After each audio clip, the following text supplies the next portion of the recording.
Mesdames, Messieurs, à la suite de mes confrères qui ont déjà suffisamment attiré l'attention sur les violations manifestes des droits de l'inculpé Farba Ngom,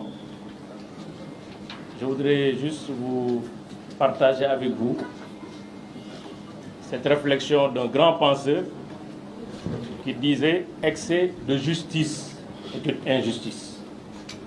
Moi, je m'empresse d'ajouter « excès d'injustice absolue est une injustice que nous devons combattre ».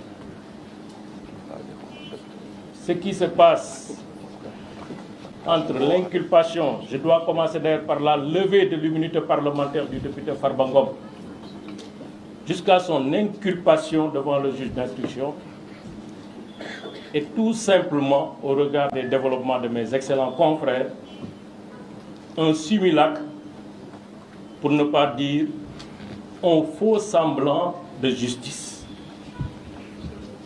Parce que le plus grand criminel a quand même des droits.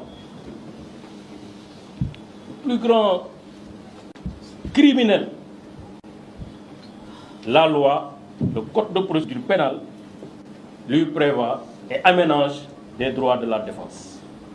Au moins, la moindre des choses quand on est devant une justice, c'est de savoir pourquoi on est là, pourquoi on est arrêté, pourquoi on est poursuivi, pourquoi on est inculpé, pourquoi on décerne un mandat de dépôt.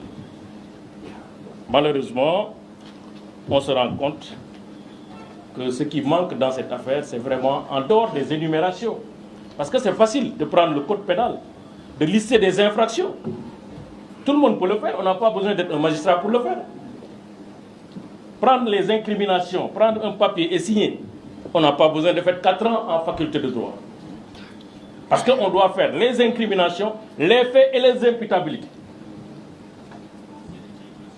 Mais malheureusement, les faits manquent. Les indices manquent dans ce dossier. Le droit en pleure. Parce que, comme ils l'ont dit, il y a une commande politique. Il faut avoir le courage de le dire. Commande politique enregistrée au niveau du parquet, du ministère de la Justice, mise en œuvre par le parquet. C'est pourquoi moi j'ai le courage de vous dire ici et maintenant, si demain, en l'état du dossier, Farba Ngom et Tahirou Sarr comparaissent devant un tribunal libre, indépendant, impartial, ils sont relaxés purement et simplement. Il y a l'ombre de doute. 1. Ils sont poursuivis pour escroquerie, complicité d'escroquerie, détournement de deniers publics. Au moins, il faut au moins pour l'escroquerie 2 ou 3 éléments. Le faux, il est où dans ce dossier? Il est où le papier qui est caractérisé de faux, ayant permis de lever ses fonds? Il est où dans ce dossier? Il n'existe pas dans ce dossier. Il n'y a aucun papier qui a les vertus d'un faux dans ce dossier. Usage de faux. Parce que ça, on l'enseigne aussi en licence, je pense. Licence ou deuxième année de droit pénal spécial. Où est la manœuvre frauduleuse? Qu'est-ce qui a permis à Farba Ngom et Tahirou Sarr de concert d'avoir l'argent? Si l'un n'est ni comptable, l'autre n'est ni un ordinateur de dépenses, comment ils ont fait? Comment ils ont fait pour prendre l'argent? C'est par magie, par miracle, par, je ne sais pas. Moi, je ne le connais pas, ces dons mystiques. Pour avoir l'argent du trésor comme ça dans un compte viré. Quelqu'un qui fait du blanchiment d'argent, est-ce qu'il a besoin de faire des virements, des opérations traçables? Non. Donc, rappelons-nous, à la suite de mes confrères, qu'ils sont poursuivis pour escroquerie sur deniers publics. Deniers publics, c'est l'argent de l'État. Le banquier de l'État, il s'appelle Trésor. Les règles, notamment le règlement sur la comptabilité publique, dit que pour sortir l'argent de l'État, il faut d'abord 2 administrations différentes, avec des statuts différents. L'une prend en charge la phase administrative, parce qu'il y a 2 phases dans la dépense publique, dans la chaîne de dépenses. Prend en charge la phase administrative qui va de l'engagement de la dépense jusqu'à la liquidation et le paiement et l'ordonnancement. Ça fait 3 étapes. On engage parce qu'on constate une créance de l'État. On liquide parce qu'on considère que la créance qui est déjà constatée est devenue exigible. On doit payer. Après, on ordonne, c'est ça l'ordonnancement. Au comptable public de payer, c'est la 3e étape. Liquidation, ordonnancement. C'est un service qui est là-bas, quelque part.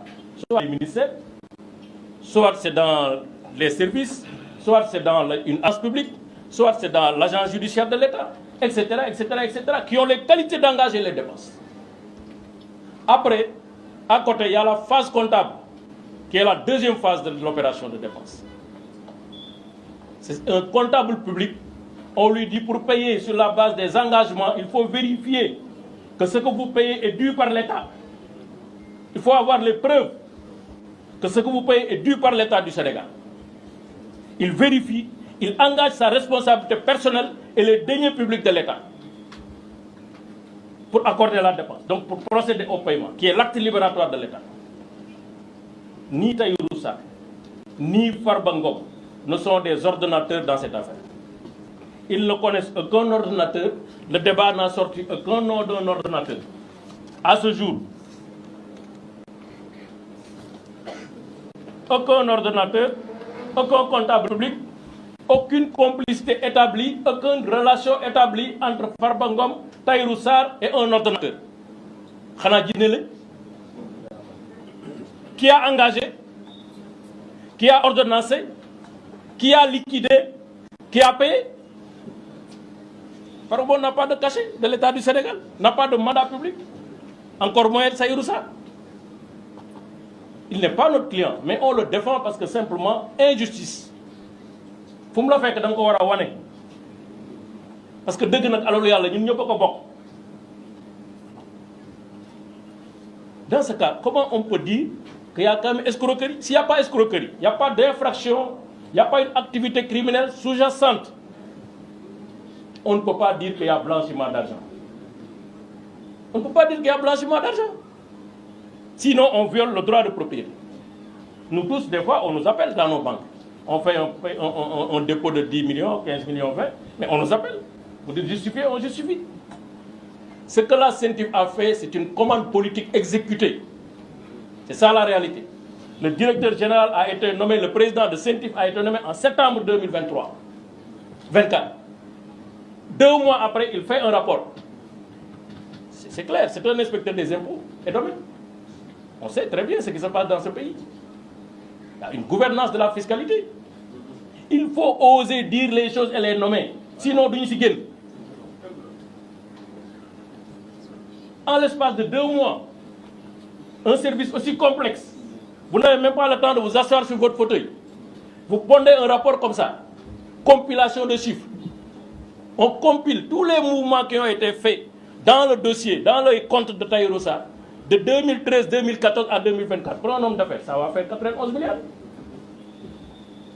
On prend tous les mouvements des comptes de Farba Ngom et de ses sociétés, on fait la compilation depuis 2014 jusqu'en 2024. Ça fait 31 milliards. Mais après, dans notre système juridique, on ne peut pas me dire, oui, je ne suis pas mandataire, je ne bénéficie pas d'un mandat public, je ne suis pas ordonnance. Vous me dites, justifiez votre patrimoine. En réalité, ce qui se passe, c'est une procédure inquisitoire sur les patrimoines des uns et des autres. C'est ça la réalité. L'argent qui sort des comptes de l'État du Sénégal, on n'a pas besoin de le blanchir.